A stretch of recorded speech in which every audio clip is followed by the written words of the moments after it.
მოგესალმებით, ეთერშია რადიო თავისუფლების მედია სკოლის საინფორმაციო გამოშვება.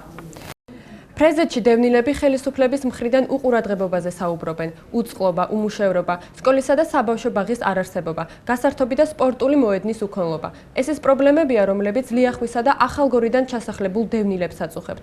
Როგორ ცხოვრობენ აგვისტოს ომის შედეგად დაზარალებული ადამიანები სოფელ ფრეზეთში, ნახეთ ჩვენი სიუჟეტი ფრეზეთიდან. არვინ არ მუშაობთ. არის ზოგჯერ რომ აი ბავშვი მშიერია და მთხოვს პურსა და არა გვაქვს საჭმელი. როდიმდენ უნდა გავძვლოთ ესე არ ვიცი. ეს წყალი ხოცავს. იქნება ცუდი ამინდი, შავი წყალი მოდის. ერთმანეთს თხოვთ, აბა წყალი არა გაქვს დასალევი რომ ერთი ჭიქა მოიტანო და ბავშვს დავალეინო. ძალიან უკიდურესად გაჭირვებულები ვართ ფრეზეთში. ფრეზეთში დევნილები 2008 წლის დეკემბერში ჩაასახლეს. სოფელში სულ 300 კოტეჯია, მაგრამ რეალურად ადგილზე 130 კომლი 500-მდე ადამიანი ცხოვრობს. დასახლებაში დევნილები უკიდურეს სიღარიბეში ცხოვრობენ, მაგრამ ყველაზე მწვავედ მათთვის სარწყავი და სასმელი წყლის არ ქონა, რაც მათ მოსავლის მოყვანასა და პირუტყვის მოშენებაში უშლით ხელს. ყველაზე დიდი პრობლემა გვაქვს უწყლობა. წყლის მარაგი არ არის, თესავთ, მოსავლის მოყვანა გვინდა, მაგრამ წყლის ვერ მოყავს. წყლის მარაგი არ არის ფიზიკურად. რამოდენიმე ადგილიდან გამოიყვანეს, მაგრამ მაინც არ აყოფნის. გვაქვს გრაფიკი წყალი, დილით 9 საათი, საღამოც ეგრე. წყალია ყველაზე დიდი პრობლემა. წყლის გარეშე კიდე არსებობა არ არის.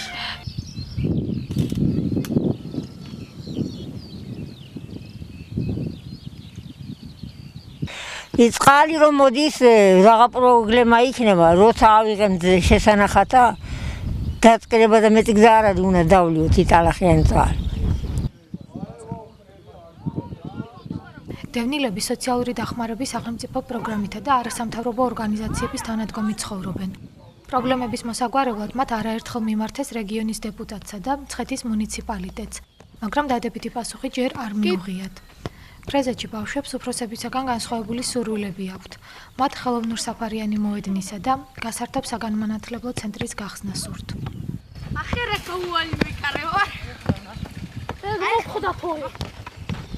წლევანდელ ერთიან ეროვნულ გამოცდებზე სახელმწიფო გრანტის რაოდენობა გაიზარდა. ამის შესახებ გამოცდების ეროვნული ცენტრის ხელმძღვანელმა მაიამი მინოშულმა პრაიმ თაიმის პრეს-კლუბში გამართულ ბრიფინგზე განაცხადა. მისი თქმით, გაიოლდა რეგისტრაციის პროცესი. აბიტურიენტებს მას შემდეგაც შეეძლებათ შესვალონ უნივერსიტეტებისა და ფაკულტეტების რეიტინგული ჩამონათვალი, როცა ისინი გამოცდების შედეგებს შეიტყობენ. 52,000 მიაღწია აბიტურიენტების რაოდენობამ და ეს მხოლოდ აბიტურიენტებს არ ეხებათ, მინდა გითხრათ პირდაპირ მაგისტრობის მსურველებიც. ბევრია ძალიან წინა წლებთან შედარებით, თუ წინა წელს 6500 მაგისტრობის მსურველი ყავდა, წელს 10000-მდეა მათი რაოდენობა.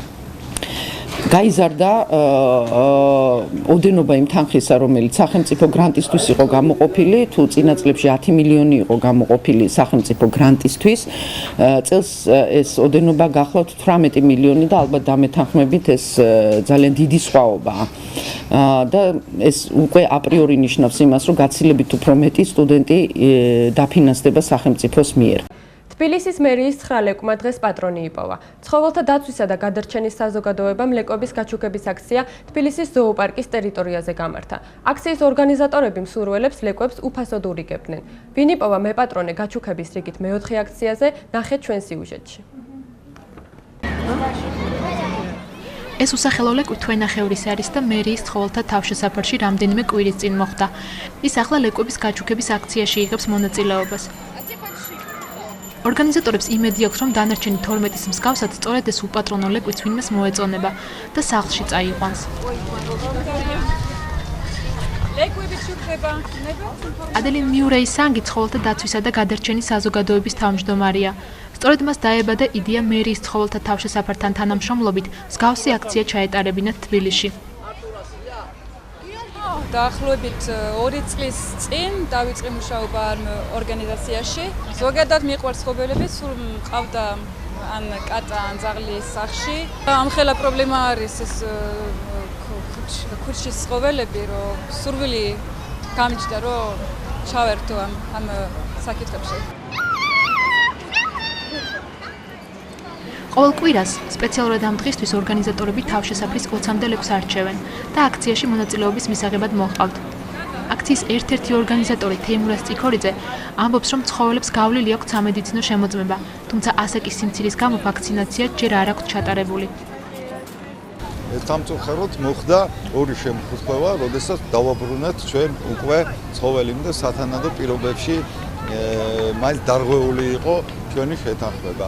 რა თქმა უნდა, ჩვენ იმას ვერ ვიტყვით, რომ ყველა ცხოველი უბედნიერესი იქნება, მაგრამ პირველ რიგში ის არის, რომ პატრონი გამოეძებნებათ და მაქსიმალურად ჩვენ ზომებს ვებულობთ იმასთან დაკავშირებით, რომ ყველა ცხოველი მოხდეს შესაბამის პირობებში, ოჯახებში. აქციაში მონაწილეობას ორგანიზაციის მოხალისეებიც იღებენ. 21 წლის შალვა ერთ-ერთი მოხალისეა. ამბობს, რომ აქციაში მონაწილეობა ცხოველების სიყვარულმა გადააწყვეტინა. ძალიან მიყვარს ძაღლები, ზოგადად ცხოველები. ხშირად ვეხმარებით ხოლმე თავშესაფრებს. აი შაბათს დღეს ხდება მათი დაბანა და მე მოყვანა გამზადებით. შაბათს წავდივართ ჩვენ თუმბანთ, ვამშრალებთ, ვარცხნით და მე მოგვდის. თვენახევრის ლეკვს გაუმართლა. 21 წლის ანა სიბაშვილმა მისი წაყვანა გადაწყვიტა. აქციიდან ლეკვის გაჩუქება საშუალოდ 10 წუთიან პროცედურას გულისხმობს. ლეკვის მსურველმა თან უნდა იქონიოს პირადობის დამადასტურებელი მოწმობა. ძალიან მიყვარს ცხოველები ზოგადად და მომხრევა რამ აქციის, ამიტომ ძალიან გამიხარდა რომ მოვესწარი ამ დღეს. რატო მოგეწონა? ლამაზი. ერთი თვის განმავლობაში აქციიდან სულ 43 ლეკვი გააჩუქეს. დღეს რიგით მეოთხე აქცია ჩატარდა. 9 ძაღლმა მეპატრონე იპოვა, ხოლო 4-ს არ გაუმართლა. ისინი კვლავ თავშესაფარში დააბრუნეს, თუმცა მათ შანსი სხვა აქციებზე ისევ მიეცემათ. ერთად დავიცვათ გარემო, ჩვენ სუფთა ქვეყანა გვინდა. ამ სახელწოდებით მედია პალიტრამ ვერისბახში აქცია გამართა. აქციის მონაწილეებმა ბაღი და მისი მიმდებარე ტერიტორია ნაგვისაგან გაასუფთავეს. აქციაზე მისულებს ქაღალდის პარკები დაურიგეს და გარემოს დაცვისკენ მოუწოდეს. დასუფთავების აქციაში მონაწილეობა მედია პალიტრის თანამშრომლებმა და მოქალაქეებმა მიიღეს. ძირითადად აქტიურობდნენ ბავშვები. ყველამ დაალაგოს და თავისი ეზო ბაღები და დაალაგოს და ყველამ ძალიან კარგად იცხოვროს. იმას რომ არ დაანადგურონ ბუნება, თორე მე ისინი ბუნება გვაძროს ჰაერს და მე შემდგომში აღარ მოხსებს. აღარ დაგეხმარება ბუნება. და ყველანი დავიხოცებით. და დაანადგურონ ბუნებაში ვიცხოვრებთ. ეს არის ძალიან მნიშვნელოვანი აქცია, რომელიც ეხება გარემოს დაცვას. ჩვენ დიდი ხანია დავგეგმეთ ეს აქცია, იმიტომ რომ გვაქვს ბევრი ეკომეგობრული პროექტები, მედია პალიტრის ყველა გამოცემა გამოვიდა მწვანე ფოთლით და კვირის ბოლოს უკვე გვინდოდა რომ ყოფილიყო ეს დიდი დალაგების აქცია. და ქაღალდის პარკებზე აქცენტი, აი რომელიც გარემოს დაცვის სამინისტრო, ქალაქის მერია, აი ნარჩენებს ურნაში ჩაგდება სულ 4 წამი ჭირდება და დანარჩენის გადამუშავებას რამდენი გჩუქნით წაიღეთ. ეთნოგრაფიულ მუზეუმში შეზღუდული შესაძლებლობების მქონე ბავშვების ნახატების გამოფენა გაყიდვა მოეწყო. პარალელურად ინკლუზიურმა ანსამბლმა ებანმა კონცერტი გამართა. ბავშვები სტუმრებს თავიანთი მომზადებული ტკბილეულით გაუმასპინძლდნენ. ახალგაზრდების გასართობად აქციაში მონაწილეობას ილუზიონისტები და ანიმატორები იღებდნენ. ორგანიზაცია პირველმა ნაბიჯმა აქცია შეზღუდული შესაძლებლობების მქონე პირთა საერთაშორისო დღის აღსანიშნავად გამართა.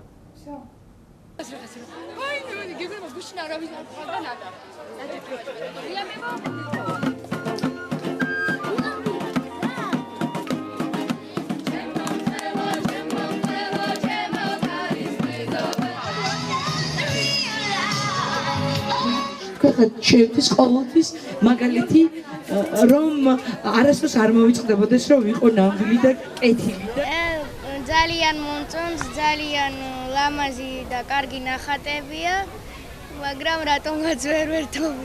ძალიან საინტერესო შემოქმედება აქვს და მინდა რომ ფართო მასებმა გაიგონ რა მაგალითად რა საინტერესო ბავშვები არიან.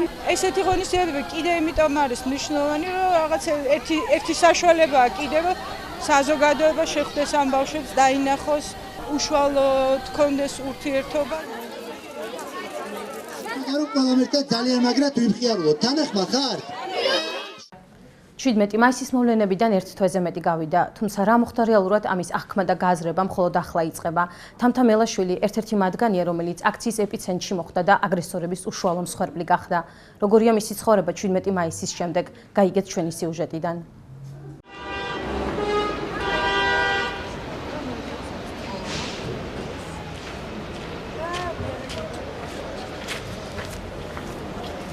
მაისს მე ვიყავი აქციის ერთ-ერთი მონაწილე და აღმოჩნდი იმ ავტობუსში, რომელიც გახდა თავდასხმის ობიექტი.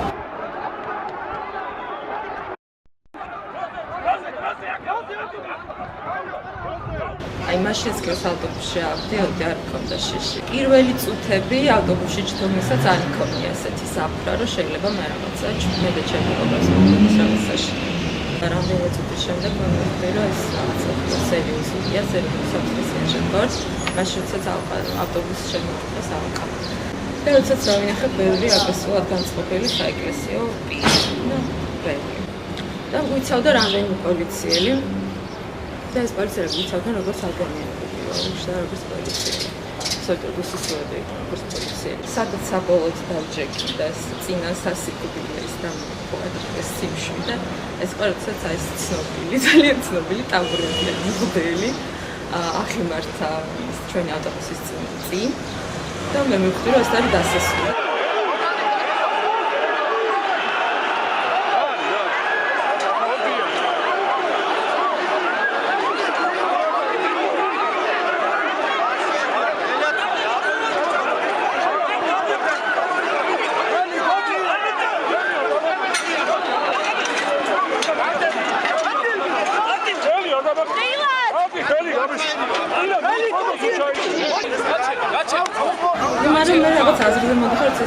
ეს ადამიანი გეუბნება, იცით მე რაღაცა ამოვედი, რომ მშვიდად იყავით, რაღაცა მე თქვენთვის თქვენთან ვარ, თუ რაღაცა არ ვიცი, რაღაცა მსგავს ამბობდა.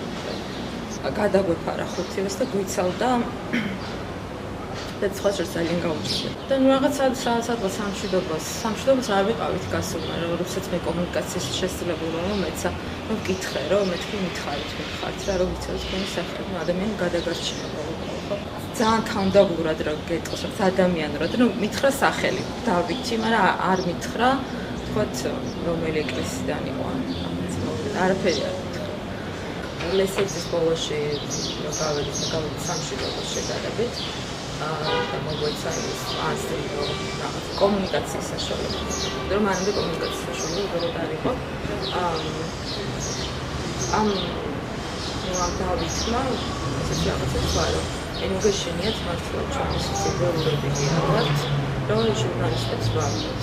აღმოჩენილ რომ ყველაზე სტრესული ამ 17 მაისში იყო ეს მომენტი, რომ ძალიან ადამიანს როცა გაიგო ჩვენ ჟურნალისტებს სახე შეეშალა.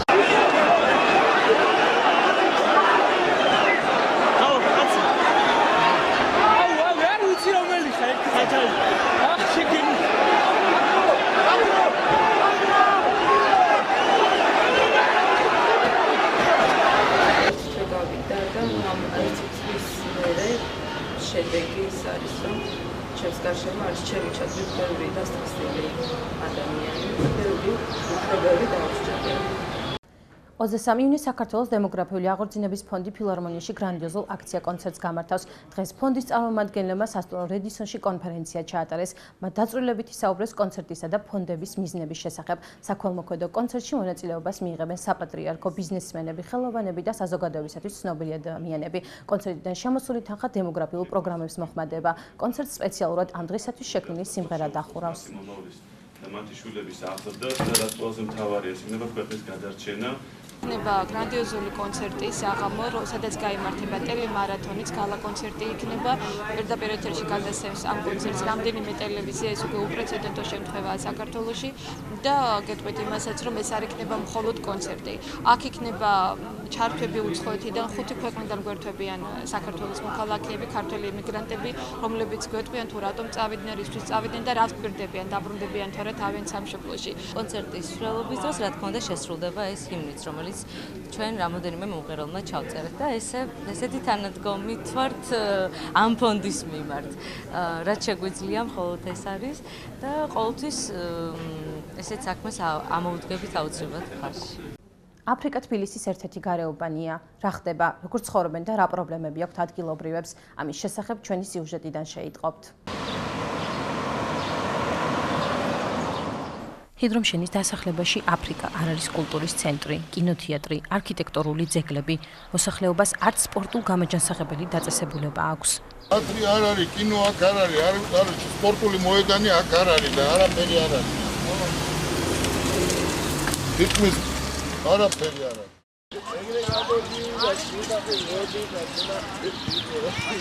ადგილობრივები ასევე იმასაც ამბობენ, რომ ბავშვების გასართობად ქალაქის ცენტრალურ უბნებში უწევთ გასვლა. სადაც აგრონალში მიდიოთ, მუშტაეთში, კომბოლაზე. ასე რომ ვთქვათ, რომ ყოველ დღე სიხდება მეთქი არა, მაგრამ გვაქვს ხოლმე გამოზომილი პერიოდები თვეში, კვირაში და ვახერხებთ რაღაცას. აფრიკის დასახლებაში დიდი ხნის განმავლობაში არ იყო ტაძარი. მოსახლეობამ კი ძველი ფოსტის შენობა პატარა ეკლესიად აქცია. აფრიკის დასახლებაში ერთადერთ მოქმედ ტაძარში წირვალოცვა რუსულ და ქართულ ენებზე აღევლინება. მევლის წინამძღვარი ბელორუსიელია. მაცხოვრებლების ნაწილი სურვილს გამოთქვამს, რომ აფრიკაში სპორტულ გამაჯანსაღებელი ბაზა აშენდეს. ანუ რომ გაკეთებული იყოს სერიოზული სპორტული ბაზა დაუშვათ, კარგი მოედანი რომ მქონდეს მე აქ. ქალაქის ჩემპიონატებზე გასვლა გვიწევს სხვადასხვა გუნდებთან შეხვედრა და გინდა თუ არა მე უკვე ცნობადი გახდებოდა აფრიკა ისე და აფრიკას რო ახსენებენ მართლა ბევრის წარმოდგენაში გონიათ რაღაც სტილო და რაღაც უბედურებებით ეს არ ხდება. ერთ-ერთი ბლოგერი მაია საკუთარ გვერდზე წერს, როდესაც აფრიკას ვახსენებთ, ვისაც გაუგია ყველას ეცინებათ, რომ თბილისში არსებობს აფრიკა, კონგოს და კაიროს ქუჩებით. ჰიდრომშენის დასახლების აფრიკა მაცხოვრებლები თავიანთ პრობლემების გადაჭრასა და სახელმწიფოსგან ყურადღების მიქცევას ელოდებიან. ახალგაზრდული ფესტივალი მზიურში. ილიას უნივერსიტეტის რიგით მესამე როკ ფესტივალს ბავშვთა ქალაქმა უმასპინძლა. 7 როკ ჯგუფიდან უმეტესობა დებიუტანტი იყო. დასწრება ნებისმიერ მსურველს უფასოდ შეეძლო. შეკრებილი აუდიტორია ძირითადად სტუდენტებისგან შედგებოდა. როგორც ისინი აცხადებენ, კარგი იქნება თუ მსგავსი კონცერტები ხშირად გაიმართება. მზიურში ახალგაზრდებმა მუსიკით გვიან საღამომდე ისიამოვნეს. ილიაუნის წლევანდელი ფესტივალის მხარდამჭერი ქალაქ თბილისის მერია იყო. ღონისძიების ჩატარება ყოველწლიურად იგეგმება.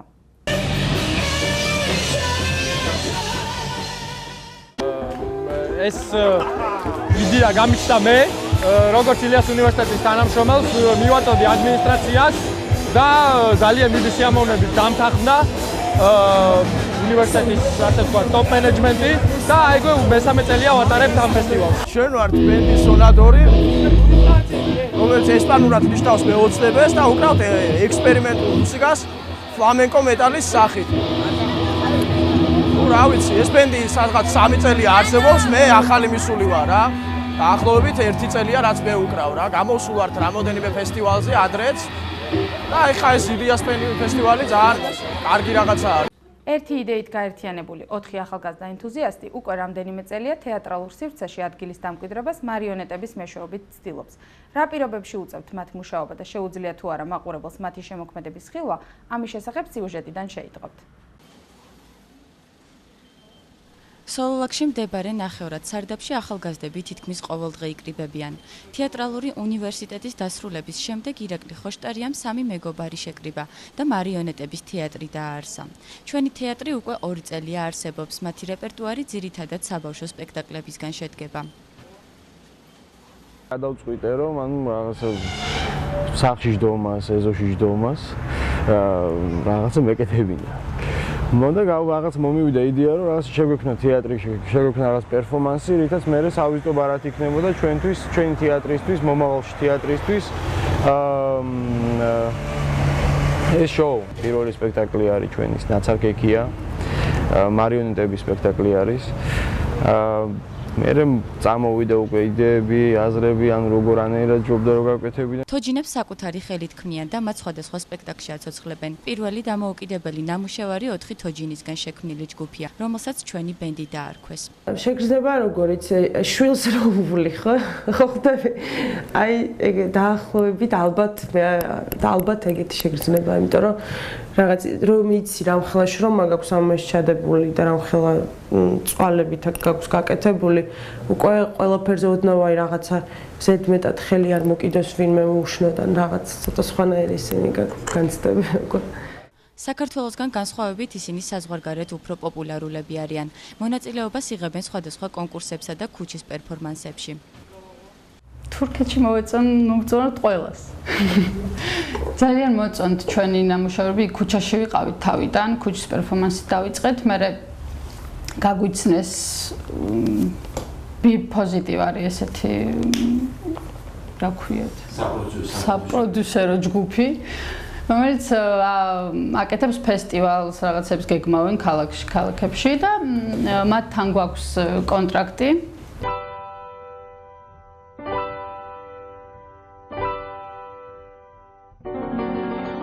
ნაცარქექიას, კარლსონისა და სხვა ზღაპრების ნახვას ქართველი მაყურებელი ჯერჯერობით მხოლოდ საქველმოქმედო საღამოებზე ახერხებს. ამის ძირითადი მიზეზი კი დარბაზის უქონლობაა. დასის წევრები იმედოვნებენ, რომ მომავალში ხალხი უფრო დაინტერესდება მათი შემოქმედებით და ჩვენი თეატრი ბავშვებისთვის საყვარელი ადგილი გახდება.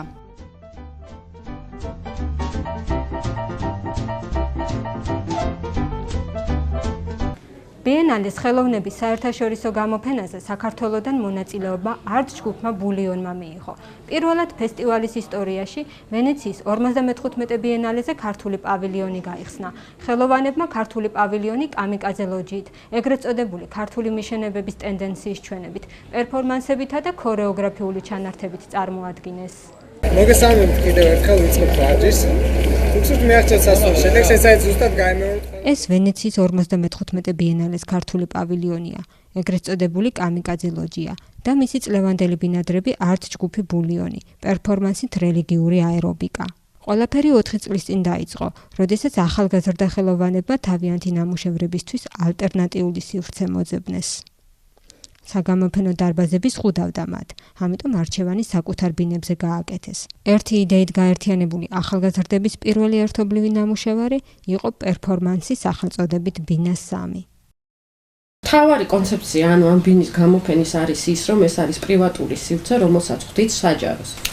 იმიტომ რომ საგამოფენო სივრცე ყოველთვის გზუდავს რაღაცით რა, ანუ ყოველთვის რაღაცას კარგახობს. ჯერ სივრცე არის, რომ ანუ მოცემული გაქვს რაღაცა სივრცე და ამ სივრცეში უნდა მოხდეს გამოფენა და ბინაში ყოველთვის უფრო საინტერესოა, იმიტომ რომ ერთი მხრივ ვცდილობ, რომ ეს მთლიანი სივრცე აითვისო, მე ბინის ანუ ეს დაგეგმარება არის ცოტა განსხვავებული და ვცდილობ სწორედ ამ სივრცეს მოარგო შენი ნამუშევარი და როგორ მოახერხებ ამას, ანუ პრინციპში საკუთარ თავს რაღაცა გამოცდასაც უმზადებ რა, როგორ შეიძლება საერთოდ რაღაცა სივრცეს მოარგო ნამუშევარი და ანუ ამ სივრცით იმოქმედ. ანუ ჩვენთვის ძალიან მნიშვნელოვანია თვითონ სივრცე და გარემო როგორი არის. Dámy a páni, prvý Konstantin Kitasvašvili, narodený v roku 1985. ეს ერთი შეხედვით ჩემპიონატს წააგავს, მაგრამ ბულიონის ერთ-ერთი პერფორმანსის ვიდეო ჩანაწერია სახელწოდებით ევრორემონტი. პერფორმანსი გავაკეთოთ არტისტერიუმზე და გამოვიდეთ ჩვეულებრივ როგორც ძალოსნები გამოდიან სპორტსმენები. ჩვეულებრივ ზუსტად ის იყო, რასაც აკეთებენ ძალოსნები თქო ოლიმპიადაზე, რომ გამოდიან და წევენ სამი მისვა არსებობს ესე და ნელ-ნელა ზრდიდით იმას წონებს. ნუ იყო ისეთი შემთხვევებიც, როდესაც უკვე ბოლო წონაზე ვერ ავწიე მაგალითად მე, ანუ შეიძლება კამერა წია იქ ნუ იყო პირიქით რომ ავწიეთ ის რაც არ ვიწევია ვარჯიშის დროს. მაგრამ ამან ახლა პროფესიონალი. ანუ ჩვენ ვერ შევალთ ევროკავშირში, ვერ გავხდებით ის ქვეყანა როგორიც არის თქვა გერმანია, მაგრამ მიუხედავად ამისა ჩვენ რაღაცა წარმატებები გვაქვს და საერთოდ წინააღმდეგი ვართ თქვა აი ამ მსგავსი სტანდარტების რაღაც მომენტში ჩვენ. აწიოთ ხელები და დავიწყოთ. 1 2 3 4 5 6 7 8. როგორც ჯგუფის წევრები აღნიშნავენ, ბიენალეს წლევანდელი ფესტივალი საქართველოსთვის წარმატებული იყო. პირველად აშენდა საქართველოს პავილიონი. ვენეციური პრესა კი მნახველებს ბიენალეს 88 მონაწილე ქვეყნიდან საქართველოს პავილიონის ნახვას ურჩევდა.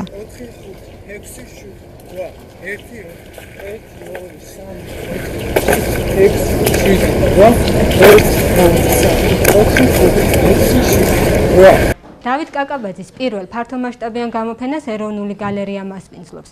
როდემდე და რა ნამუშევრების დათვალიერება შეგიძლიათ ამ გამოფენის ფარგლებში, ჩვენი სიუჟეტიდან შეიტყობთ.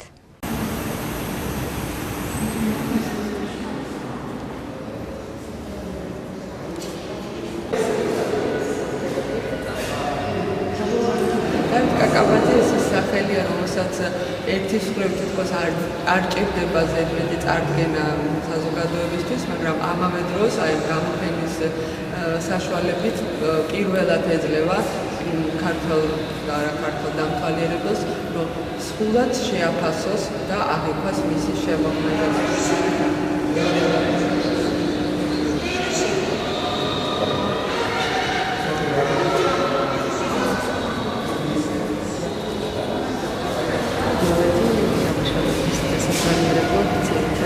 რაც მაინტერესებს ეს იმერენცი და დედაჩემი და ძალიან არ მქონდა ესეთი და ნახე დიდი რა ვიცი შტაბის სტილებიც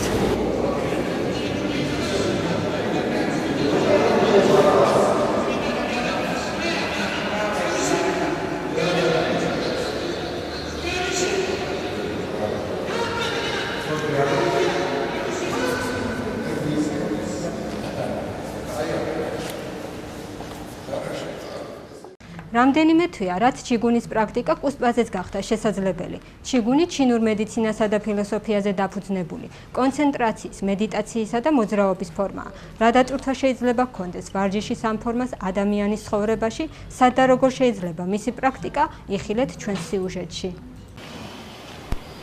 ჩიგუნი თარგმანში საკუთარ ენერგიაზე მუშაობას ნიშნავს.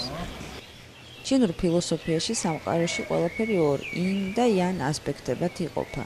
ინი და იანი ერთმანეთის საპირისპირო და ერთმანეთზე დამოკიდებული საწყისებია.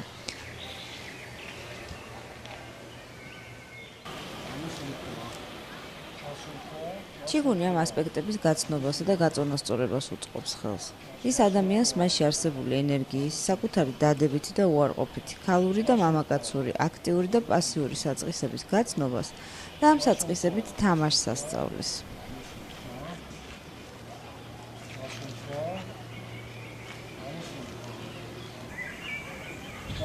ჩიგუნი არის სუნთქვითი გამოჯანსაღებელი სამკურნალო ვარჯიშების კომპლექსი, რომელიც ითვლის რამდენიმე 1000 წელიწადს. ჩიგუნის დროს ხდება მწვავედ მიმდინარე ქრონიული დაავადებების განკურნება, სხეულის გაჯანსაღება, დაავადებების პროფილაქტიკა, სხეულის კორექცია, ახალგაზრდობა, დიდხანს სიცოცხლე.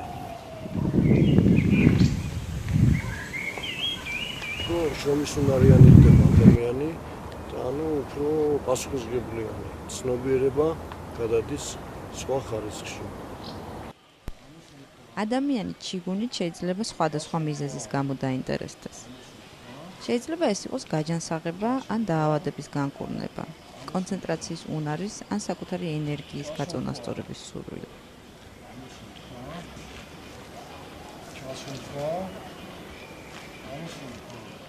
ეს იყო რადიო თავისუფლების მედია სკოლის საინფორმაციო გამოშვება. გმადლობთ ყურადღებისთვის.